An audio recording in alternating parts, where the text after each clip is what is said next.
আজ শেয়ার করব মাছের তেলের রেসিপিটা এতটাই টেস্টি হবে, গরম গরম ভাতের সাথে আর কিন্তু কিছুই লাগবে না, এটা আমি গ্যারান্টি দিয়ে বলতে পারি।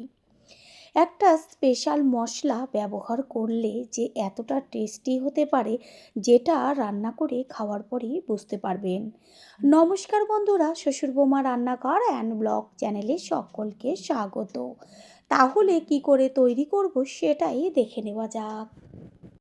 প্রথমেই এইখানে মাছের তেল নিয়েছি, আর মাছের তেলটাকে ছোট ছোট পিস করে নিয়ে ভালো করে জল দিয়ে ধুয়ে একটা প্লেটে রেখেছি। আগের থেকে একদম ছোট ছোট করে আলু কেটে রেখেছি। এখানে আমি একটা বড় সাইজের আলু ব্যবহার করেছি। আর এর মধ্যে এবার দিয়ে দিচ্ছি ছোট ছোট করে কেটে নেওয়া বেগুন, এগুলো জল দিয়ে ধুয়ে রেখেছি।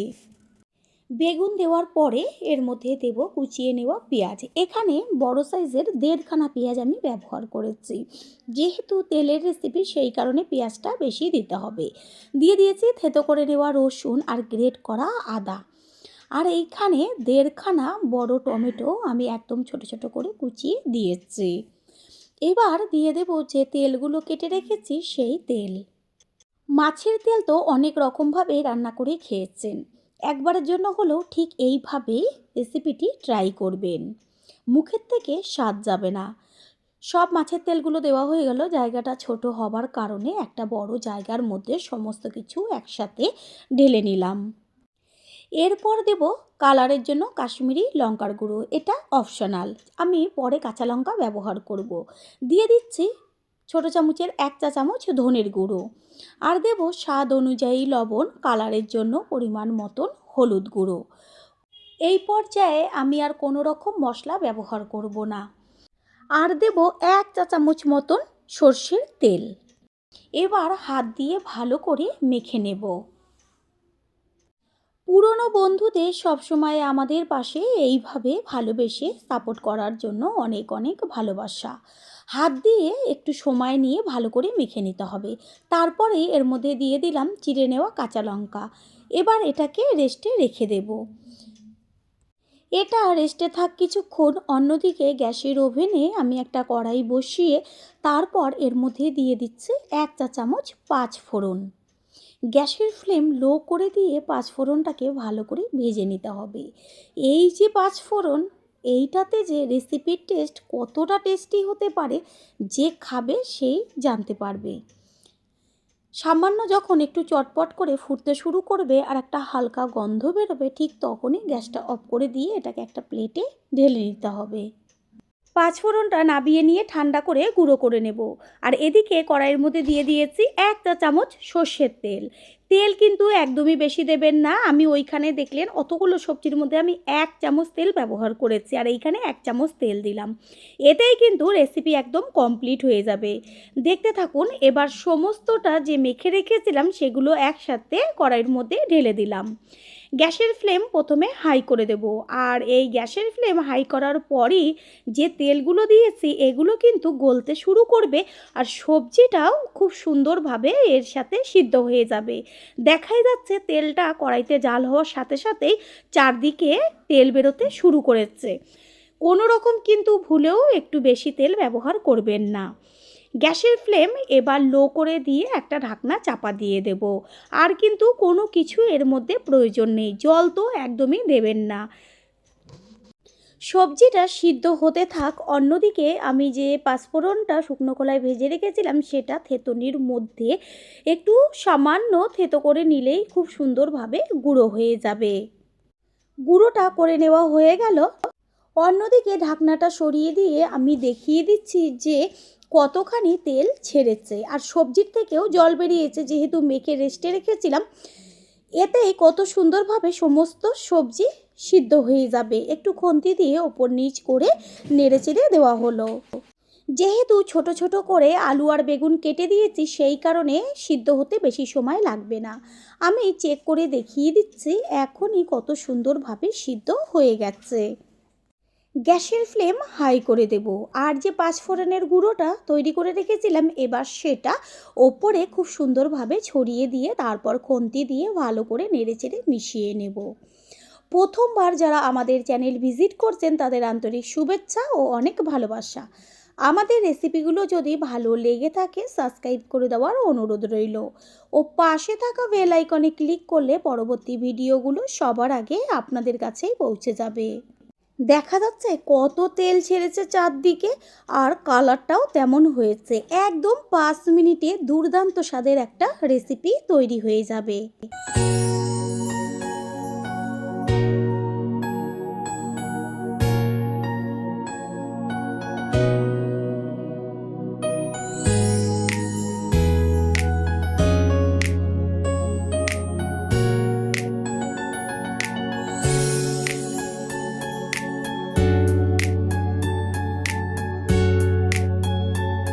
রেসিপি একদম তৈরি হয়ে গেছে। এবার গ্যাসটা অফ করে দেবো। আর কোনো কিছু এর মধ্যে ব্যবহার করা যাবে না।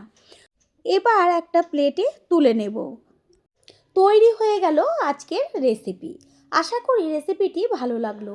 আর যদি ভালো লেগে থাকে একটা লাইক, কমেন্ট, পারলে একটা শেয়ার করে অবশ্যই জানাবেন। আপনাদের দেওয়া একটা লাইক ও লাইকের পাশে থাকা হাইপ আর একটা শেয়ার আমাদের কাছে অনেক অনেক গুরুত্বপূর্ণ। All friend, thanks for watching my video. আপনারা সকলে ভালো থাকবেন, সুস্থ থাকবেন। আবারও দেখা হবে অন্য কোনো রেসিপির এপিসোডে। আজ শেয়ার করব শীতের একদম কচি কচি সিম দিয়ে দুর্দান্ত স্বাদের সম্পূর্ণ নিরামিষ একটা রেসিপি, যেটা দিয়ে গরম গরম ভাত, রুটি, পরোটা সমস্ত কিছুই একদম চেটেপুটে খেয়ে নেবে বাচ্চা থেকে বড় সকলেই। নমস্কার বন্ধুরা, শ্বশুর বৌমা রান্নাঘর অ্যান্ড ব্লগ চ্যানেলে সকলকে স্বাগত। তাহলে কি করে তৈরি করব সেটাই দেখে নেওয়া যাক। সবার প্রথমে এইখানে আমি একদম কচি কচি সিম নিয়েছি। সিম এখানে আগের থেকে কেটে নিয়েছি। একটা সিমকে 2 টুকরো করে নিয়েছি, আর 2 পাশের যে মুখটা থাকে সেটাকে কেটে যে সিমের 2 পাশে লম্বাভাবে শীটটা থাকে সেটাকে ফেলে দিয়েছি। যেহেতু কচি সিম সেই কারণে একদম বেরোয়নি খুব একটা। গ্যাসের ওভেনে কড়াইটা বসিয়ে দিয়ে তারপর কড়াইটা গরম করে নিয়ে দেব অল্প পরিমাণ সর্ষের তেল। তেল গরম হয়ে গেলে এর মধ্যে সামান্য একটু লবণ দেব, কারণ তেলের মধ্যে কিছু দিলে পরে চারদিকে তেলটা ছিটবে না। লবণ দেওয়ার পরে এবার ডুমু ডুমু করে কেটে নিয়েছি আলু। সেই আলুগুলোকে ভালো করে জল দিয়ে ধুয়ে নিয়ে রেখেছি। এবার সেটাকে তেলে দিয়ে দেব। আর দিয়ে দিচ্ছি সামান্য একটু হলুদ গুঁড়ো কালারের জন্য। আলুটাকে বেশ একদম লালচে করে ভেজে নেব। আলু ভাজা হতে থাক, অন্যদিকে আমি একটা মশলা তৈরি করব। তার জন্য এখানে একটা মিক্সিং জার নিয়েছি। এর মধ্যে দিয়ে দিচ্ছি বাদাম, আর দেব কালো সর্ষে। এখানে হলুদ সর্ষেও ব্যবহার করতে পারেন। 1 চামচ কালো সর্ষে দিয়েছি। ঝালের জন্য কাঁচা পাকা লঙ্কা, যে যেমন ঝাল খাবে সেই অনুযায়ী ব্যবহার করবেন। টেস্টটা দুর্দান্ত করার জন্য দিয়ে দিচ্ছি 2 চা চামচ সাদা তেল। পোস্তর পরিবর্তে একবারের জন্য হলেও এইভাবে সাদা তিল দিয়ে রান্না করে খেয়ে দেখবেন, তারপর এসে কমেন্ট করে জানিয়ে যাবেন। দেব কুড়িয়ে নেওয়া নারকেল। আর কোনো মশলা আমি এর মধ্যে ব্যবহার করব না। দেব অল্প পরিমাণ জল দিয়ে পেস্ট করে নেব। মশলাটা দেখে বোঝাই যাচ্ছে রেসিপিটা কতটা টেস্টি হতে চলেছে। মশলা করে নিয়েছি, আর এইদিকে আলুটাও বেশ লাল লাল হয়ে গেছে। এই পর্যায়ে এর মধ্যে দিয়ে দেব যে সিমগুলো কেটে রেখেছি সেই সিম। এবার সিম আর আলু একসাথে ভেজে নেব। পুরনো বন্ধুদের সবসময় আমাদের পাশে এইভাবে ভালোবেসে সাপোর্ট করার জন্য অনেক অনেক ভালোবাসা। গ্যাসের ফ্লেম মিডিয়াম টু লো করে দিয়ে সিম আর আলু একসাথে ভালো করে বেশ লাল লাল হবে সেইভাবে ভেজে নিতে হবে। এতে কী হবে, সিমের যে একটা কাঁচা গন্ধ থাকে সেটাও চলে যাবে, আর রেসিপির টেস্টও হবে অসাধারণ। ভেজে নেওয়া হয়ে গেছে। এবার একটা পাত্রে ঢেলে নিচ্ছি, আর ওই কড়াইতে দেব সর্ষের তেল। আর তেলটা গরম হয়ে গেলে এর মধ্যে ফোড়ন দেব একটা শুকনো লঙ্কা 2 টুকরো করে, আর দেব ছোটো চামচের 1 চা চামচ কালো জিরে। গ্যাসের ফ্লেম লো করে দিয়ে ফোড়নটাকে ভালো করে ভেজে নেব। আর ফোড়নের থেকে যখন সুন্দর একটা গন্ধ বেরোবে তখন এর মধ্যে দেব টমেটো। একটা বড় সাইজের টমেটো একেবারে ছোট ছোট করে কেটে নিয়েছি।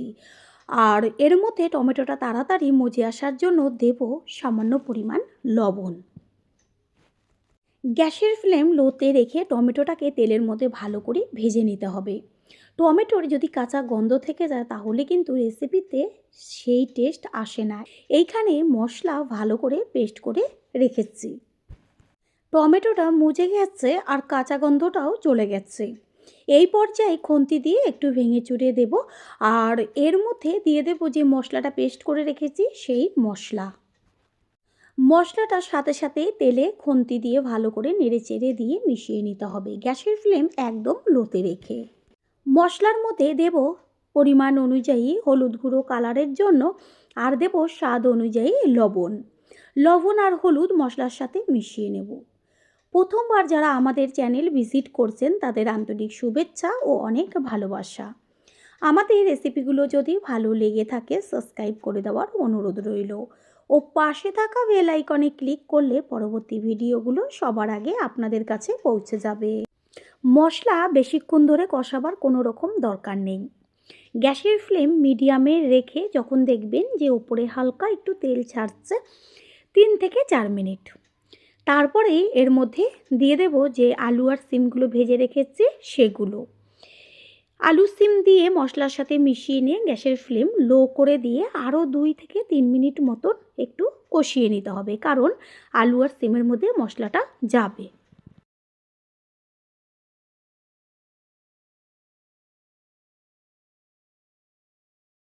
মশলার সাথে সিম আলু কষিয়ে নেওয়া হয়ে গেছে।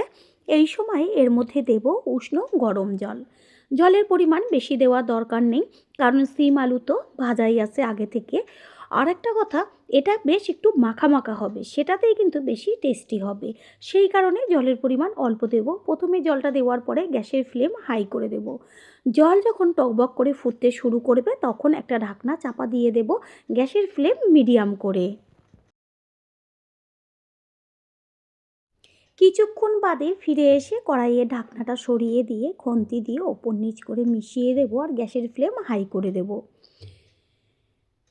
সিম আর আলু দুটোই সিদ্ধ হয়ে গেছে, চেক করে দেখিয়ে দিচ্ছি। টেস্টটা আরও বাড়াবার জন্য দিয়ে দেব এর মধ্যে 1 চা চামচ কাঁচা সর্ষের তেল। অবশ্যই কিন্তু এই সর্ষের তেলটা ব্যবহার করবেন।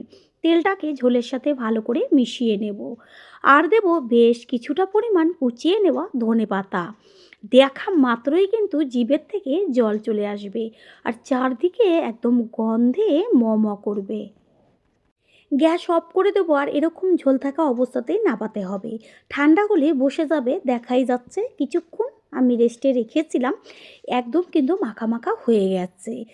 যেহেতু সাদা তিল আর বাদাম আছে সেই কারণে ঝোলটা কিন্তু টেনে যাবে, তাই সামান্য একটু ঝোল থাকা অবস্থাতেই নামাবেন। এবার একটা প্লেটে তুলে নেব। তৈরি হয়ে গেল আজকের রেসিপি। আশা করি রেসিপিটি ভালো লাগলো। আর যদি ভালো লেগে থাকে একটা লাইক, ও লাইকের পাশে থাকা হাইপ আর একটা শেয়ার আমাদের কাছে অনেক অনেক গুরুত্বপূর্ণ। তাই প্লিজ কেউ লাইক, হাইপ ও শেয়ার করতে একদমই ভুলবেন না। All friend, thanks for watching my video. আপনারা সকলে ভালো থাকবেন, সুস্থ থাকবেন। আবারও দেখা হবে অন্য কোনো রেসিপির এপিসোডে।